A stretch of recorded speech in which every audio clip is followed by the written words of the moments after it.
Hi hello అండి, అందరికీ నమస్కారం. ఈరోజు కరెంట్ అఫైర్స్ ఏంటి అంటే వాయుశక్తి విన్యాసాలు 2024 ఫిబ్రవరి 17న ఎక్కడ జరిగినాయి?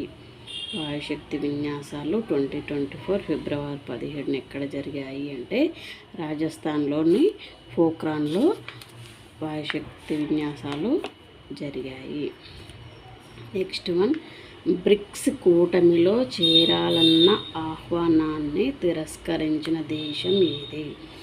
బ్రిక్స్ కూటమిలో చేరాలన్న ఆహ్వానాన్ని తిరస్కరించినటువంటి దేశం ఏది అంటే అర్జెంటీనా దేశం బ్రిక్స్ కూటమిలో చేరాలన్న ఆహ్వానాన్ని తిరస్కరించడం జరిగింది. నెక్స్ట్ వన్, 2024 ఫిబ్రవరి 23న భారత నావికాదళం ద్వారా కమిషనింగ్ చేసిన మొట్టమొదటి సర్వే నౌక పేరేమిటి?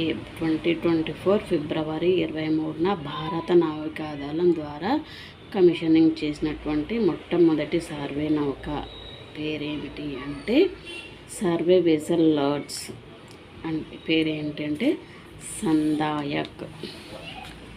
నెక్స్ట్ వన్ వచ్చేసి కేంద్ర ఆర్థిక మంత్రి ప్రకటించినటువంటి తాత్కాలిక బడ్జెట్లో అతి తక్కువ స్థాయిలో కేటాయింపులు మాత్రమే పొందినటువంటి మంత్రిత్వ శాఖ ఏది? కేంద్ర ఆర్థిక మంత్రి ప్రకటించినటువంటి తాత్కాలిక బడ్జెట్లో అతి తక్కువ స్థాయిలో కేటాయింపులు పొందినటువంటి మంత్రిత్వ శాఖ ఏది అంటే వ్యవసాయ శాఖ. అత్యధిక కేటాయింపులు జరిగిన రక్షణ మంత్రిత్వ అత్యధిక కేటాయింపులు దేనికి జరిగాయి అంటే రక్షణ మంత్రిత్వ శాఖకి జరిగాయి.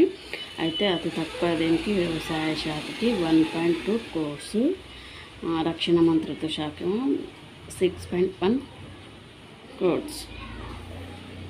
నెక్స్ట్ వన్ వచ్చి అవినీతి అంశాలకు సంబంధించినటువంటి తాజా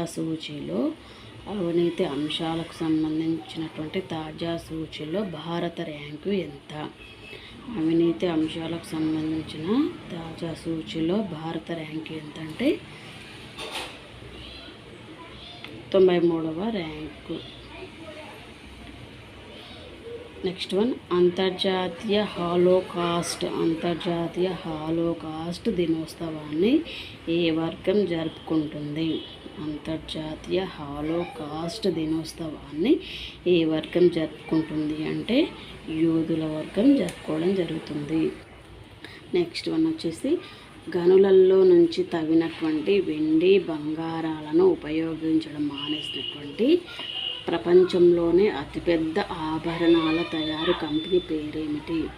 గనులలో నుంచి తవ్వినటువంటి వెండి బంగారాలను ఉపయోగించడం మానేసినటువంటి ప్రపంచంలోనే అతిపెద్ద ఆభరణాల తయారీ కంపెనీ పేరేమిటి అంటే పండోరా కంపెనీ వెండి బంగారాలను ఉపయోగించడం మానేసిందనమాట. నెక్స్ట్ వన్ వచ్చేసి ఈ ఏడాది అర్జున అవార్డులు ఎంతమంది మహిళా క్రీడాకారులకు లభించింది? ఈ ఏడాది అర్జున అవార్డులు ఎంతమంది మహిళా క్రీడాకారులకు లభించడం జరిగింది అంటే 10 మంది అంటే 13 మెంబర్స్కి రావడం జరిగింది అర్జున అవార్డ్స్. నెక్స్ట్ వన్ వచ్చేసి ప్రధానమంత్రి మన్ కీ బాత్ 109 ఎపిసోడ్లో హమర్ హాదీ హమర్ గోత్ రేడియో కార్యక్రమం ఏ రాష్ట్రానికి చెందినది? ప్రధానమంత్రి నిర్వహించినట్టు మన్ కీ బాత్ 109 ఎపిసోడ్లో హమర్ హాదీ హమర్ గోత్ రేడియో కార్యక్రమం ఏ రాష్ట్రానికి సంబంధించిందంటే ఛత్తీస్గఢ్ రాష్ట్రానికి సంబంధించింది. నెక్స్ట్ వన్ వచ్చేసి అంటార్కిటికా ప్రాంతంలోని పెంగ్విన్ పక్షులలో మొట్టమొదటిసారిగా ఇటీవల కనుగొన్న వ్యాధి ఏది?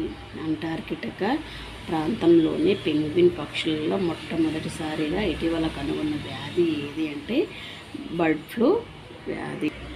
నెక్స్ట్ వన్ వచ్చేసి ఇటీవల ఏ బ్యాంకు పైన ఆర్బీఐ కఠినమైన చర్యలు తీసుకోవడం జరిగింది? ఇటీవల ఏ బ్యాంకు పైన ఆర్బీఐ కఠినమైన చర్యలు తీసుకోవడం జరిగింది అంటే పేటిఎం పైన తీసుకోవడం జరిగింది. నెక్స్ట్ వన్ వచ్చేసి 75వ గణతంత్ర దినోత్సవం సందర్భంగా మొత్తం 132 పద్మ అవార్డులను ప్రకటించడం జరిగింది. వారిలో విదేశాలకు చెందినటువంటి CEO ఎవరు? 75వ గణతంత్ర దినోత్సవం సందర్భంగా మొత్తం 132 పద్మ అవార్డులు ప్రకటించడం జరిగింది. వారిలో విదేశాలకు సంబంధించినటువంటి CEO ఎవరు అంటే యంగ్ లియు గారు.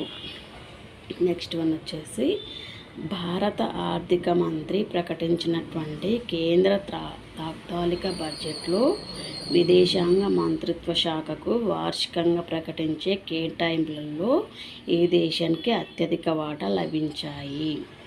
భారత ఆర్థిక మంత్రి ప్రకటించినటువంటి కేంద్ర తాత్కాలిక బడ్జెట్లలో విదేశాంగ మంత్రిత్వ శాఖకు సంబంధించి ఏ దేశానికి అత్యధిక వాటా లభించడం జరిగింది అంటే భూటాన్ దేశానికి లభించడం జరిగింది.